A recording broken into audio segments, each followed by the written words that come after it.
Graça e paz, igreja, graça e paz a todos que me ouvem. Eu vim aqui dar um recadinho de Deus para você. Essa noite foi muito interessante. Eu estou orando, pedindo a Deus um milagre. E com certeza eu não tenho fé suficiente para que Jesus possa me conceder esse milagre.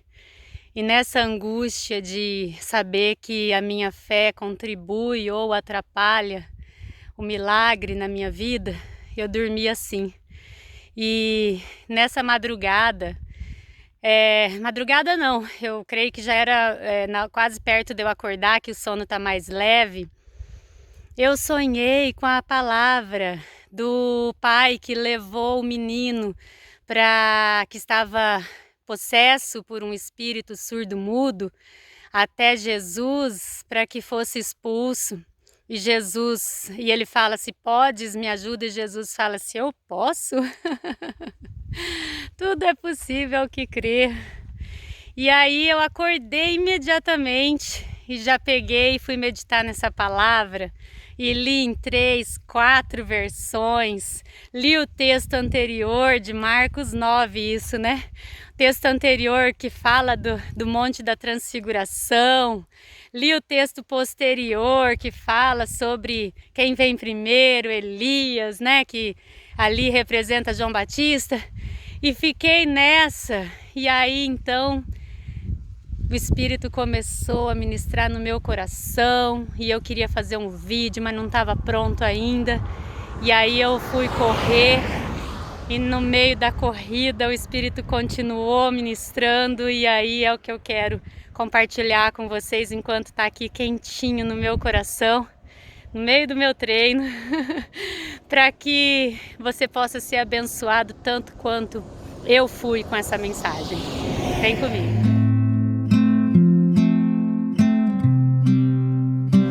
Então vamos lá, Marcos capítulo 9, né? Também tem em Mateus esse texto, em Lucas, mas Marcos capítulo 9 foi o que mais me esclareceu, né? Então a história conta a história de um homem que tinha um filho, que eu imagino tá ali numa pré-adolescência, porque era um garoto, mas já sofria com isso desde pequeno, né? O pai respondeu para Jesus. Então eu imagino já há muitos anos, né, aí 12, 13, 15 anos, um sofrimento na família. Esse menino, ele era tomado por um espírito surdo e mudo, que Jesus já revelou nessa passagem. E esse espírito tentava levar a vida desse menino, né, ora jogando no fogo, ora jogando na água. E o pai, desesperado, então, foi em busca de Jesus, né? E chegando lá, encontrou uma multidão e não encontrou Jesus, né? E aí Jesus estava onde? Jesus estava no monte, que é o texto do Monte da Transfiguração, onde ele levou ali 3 dos seus discípulos mais íntimos, que é Pedro, João e Lucas. Pedro, João e Tiago, desculpa, eu creio que é isso. E aí ele, lá nesse monte, ele teve, né, ficou com as vestes brancas e iluminadas, né, ali o relato dos discípulos, e ele teve uma conversa, né, com Elias e Moisés, se não me engano. Desculpa a falha agora, mas é que o texto principal é do menino. E também ouviu do pai, é isso que eu queria, né, chegar nesse texto anterior, ouviu do pai que ele era o filho, os discípulos que estavam com ele também ouviu do pai que ele era o filho amado, e Deus mandando que eles obedecessem, fazessem o que ele mandasse, né? Então, Jesus, vindo desse contexto, né, encontra a multidão ali numa discussão, que eu imagino ser uma discussão teológica, de quem pecou primeiro, se foi o pai do menino por ter o filho endemoniado, ou se o menino pecou, se já nasceu pecando desde o ventre da mãe, que tinha uma teologia assim também na época. E aí, assim, essa discussão toda, e aquele pai com aquele sofrimento, né, daquele filho possesso, e aquele filho com aquele sofrimento, com aquele espírito possuindo e tentando levar a sua vida, e os 9 discípulos e mais os estudiosos da lei toda essa essa filosofia teológica que a gente pode entender como uma religiosidade, né? E não foram capazes de ajudar essa família. E aí então quando Jesus chega, pergunta que discussão é essa, né? E quem que responde? O coitado do pai, né? Que estava ali naquela angústia, naquele sofrimento e fala, olha, meu filho, né, que sofre com isso. E Jesus fala, que geração incrédula, até quando eu tenho que suportar isso, né? Eu creio que Jesus estava falando daquela religiosidade toda, né, daquele desamor, na verdade, né, onde o problema, o sofrimento da família não era a questão, e sim quem, por quê e como, né? E aí então Jesus, quando o espírito maligno vê Jesus através dos olhos do menino, olha, presta atenção nisso, né? Começa ali a se revirar e a se manifestar e a se revolver no chão. E Jesus não se mete com isso, não se intromete, não seria a palavra assim. Jesus não se incomoda com isso, essa é a palavra, mas tem o controle de tudo, né? E continua conversando com o pai, sabe? Desde quando isso? Naquele, sabe? Na paz, que excede todo entendimento. Aquilo, né? Revirando. E a multidão. E Jesus, então, desde quando, né? E o pai fala, desde criança. Se o senhor pode fazer alguma coisa. Aí Jesus fala, se eu posso... Eu imagino Jesus falando assim, criatura, eu sou o Filho de Deus, eu acabei de descer do monte, onde se você estivesse lá, você teria ouvido o próprio Criador falando que eu sou o Filho dele e que é para me obedecer, eu posso tudo. Mas Jesus só falou, tudo é possível aquele que crê. E aí aquele homem, olhando, né, para Jesus e não para a multidão e nem para os problemas do filho ali revolvendo, dominado por aquele espírito. Imagina quanto medo esse pai já viveu com essa manifestação demoníaca, mas ele não olhou para aquilo, ele olhou para Jesus e falou, eu creio, assertivo assim, com convicção, eu creio.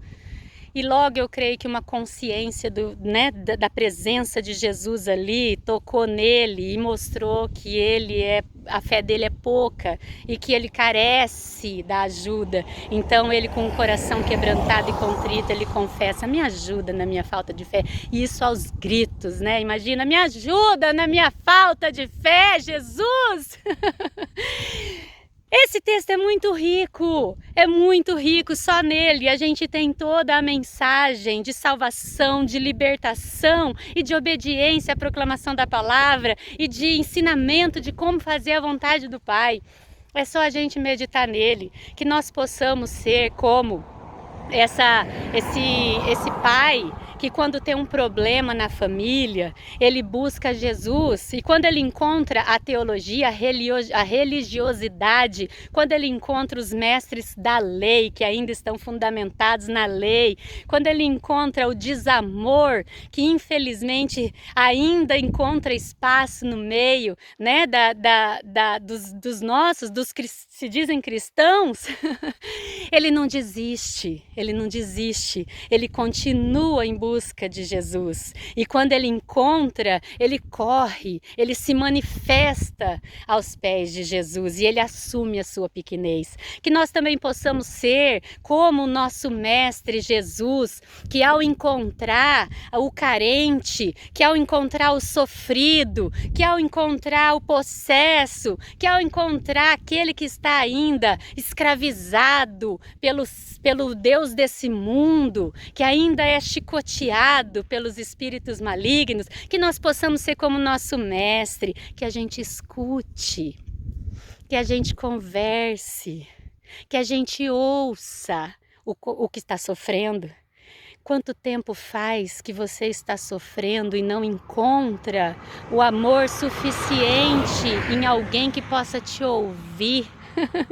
com amor, que tenha tempo para te ouvir ao invés de te julgar com amor, que nós possamos ser como esse mestre Jesus Cristo, que quando nós encontrarmos um sofredor que Deus coloca no nosso caminho, nós estejamos cheios do amor do Pai por termos acabado de ter um relacionamento com Ele e ouvido dele que somos os seus filhos e ouvido dele que Jesus é o seu filho, que nós temos que obedecer a Jesus, que nós possamos estar com esse coração transbordante do Espírito Santo para ajudar aqueles que possam estar sofrendo. E também, por último, quando nós estivermos passando por aflições, escravizados, né, pelo inimigo, você que talvez se enxergue como alguém que está sendo chicoteado pelo inimigo, que está sendo escravizado, que carrega uma pedra de ferro acorrentada no seu tornozelo, sabe? Que você fala, meu, eu tô arrastando isso, parece que tem um demônio sentado em cima dessa pedra, eu não consigo deslanchar. Que você seja como esse menino, que tenha os olhos abertos, porque Jesus expulsou o espírito dizendo como surdo e mudo, mas não era cego, porque através dos olhos do menino aquele demônio viu Jesus e ele foi obrigado a sair.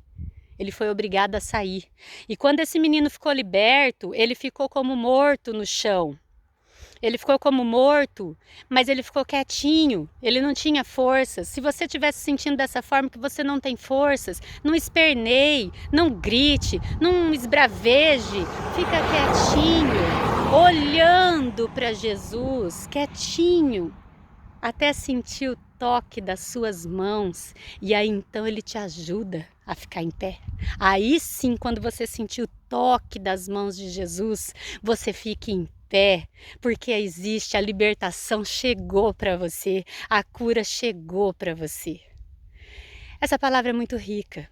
Nós temos passado durante toda a nossa caminhada em todas essas etapas, como discípulos do Mestre, como escravizados por Satanás, como um pai que clama por um filho ou por algum amigo, como uma pessoa que clama pelo outro, que intercede, e também, infelizmente, a gente pode ser como a multidão, como os outros 9 discípulos, o desamor. Por isso Paulo fala que quando nós tivermos os dons, para que nós possamos buscar o amor, porque às vezes nós até temos o dom para discernir espíritos, para expulsar espíritos, mas se nós não tivermos o amor, a gente nada mais é que um sino que faz barulho. A gente não é apto a trazer a verdadeira libertação.